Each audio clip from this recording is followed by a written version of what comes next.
రక్షక తంత్రాలు సైకాలజీ, వీటిని డిఫెన్స్ మెకానిజం అని అంటారు. రక్షక తంత్రాల భావనను మొదటిసారిగా ప్రవేశపెట్టింది సిగ్మండ్ ఫ్రాయిడ్. వీటి ప్రధాన ఉద్దేశం మానసిక సంఘర్షణల వల్ల కలిగే వ్యాకులత నుండి అహంను రక్షించడం. ఇవి తాత్కాలిక ఉపశమనం ఇస్తాయి కానీ సమస్యను శాశ్వతంగా పరిష్కరించవు. ఫస్ట్ రక్షక తంత్రం, దాని భావం, ఉదాహరణ. ఫస్ట్ రక్షక తంత్రం దమనం. బాధాకరమైన అనుభవాలను అచేతన మనస్సుకు పంపి మర్చిపోవడం ద్వారా ఉపశమనం పొందడం. ఇది ప్రాథమిక రక్షక తంత్రం. ఉదాహరణ: ప్రమాదంలో మరణించిన స్నేహితుడిని మర్చిపోవడం, ఉపాధ్యాయుని దండనను మర్చిపోవడం, బాల్యంలో జరిగిన అవమానాన్ని గుర్తుపెట్టుకోకపోవడం. దమనం యొక్క ఎగ్జాంపుల్. నెక్స్ట్ ప్రతిగమనం. పెద్దల వలె ఆలోచించి సమస్య పరిష్కారం కానప్పుడు పిల్లల వలె ప్రవర్తించడం.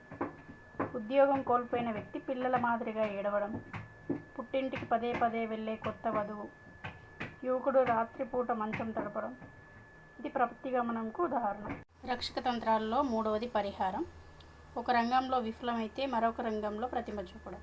చదువులో వెనుకబడిన విద్యార్థి క్రీడల్లో రాణించడం. కళలలో విఫలమైన వ్యక్తి వ్యాపారంలో విజయవంతం కావడం. చదువు పట్ల ఆసక్తి లేని రమణ మహర్షి తాత్వికుడిగా మారడం. ఫోర్త్ వన్ హేతుకీకరణం. విఫలమైన చర్యలను సహేతుకంగా సమర్థించుకోవడం. ఎగ్జాంపుల్: పరీక్షల్లో ఫెయిల్ అయిన విద్యార్థి పాస్ అయినా ప్రయోజనం లేదనడం.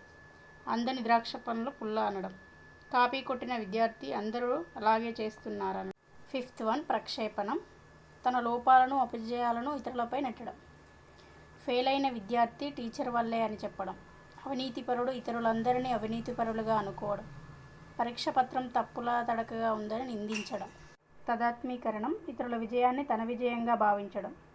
స్నేహితుడు గెలిచినా తానే గెలిచినట్లు ఆనందించడం. సంస్థ పేరు చెప్పి గర్వపడడం.